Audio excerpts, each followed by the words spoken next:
My respect to our very important visitors this afternoon ang magbibigay sa atin mamaya ng ating pangkahawakan at mapagmamalaki na Certificate of Commendation for their boss. We have Secretary Ernesto Perez, our ARTA Director General.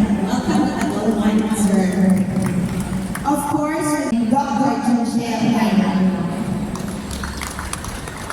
Together with Jaime, our Professional Director. We also have Michelle, our MLG. We are honored.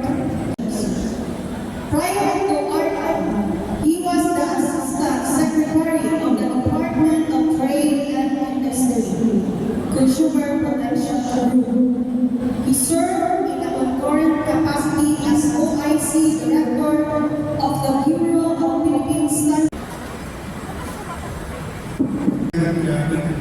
Just comment that compliance with ARTA, TTI, DIRG, DICT, Joint Memorandum Circular Number 01, Series of 2021, and the Public Act Number 11032 for the ease of doing business and efficient government service delivery Act of 2018, thereby providing quality and efficient service to the public.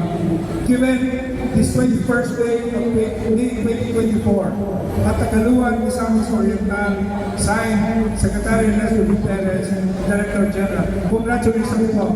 Congratulations once again to the local government unit of the Butuan for achieving this significant milestone. Maraming salamat po, Secretary Ernesto Perez from ARTA. Ayan, now, ladies and gentlemen, let's have our photo of eyes on the camera, please. In 3, 2, 1, and smile. Let's for actually difference in lives of people.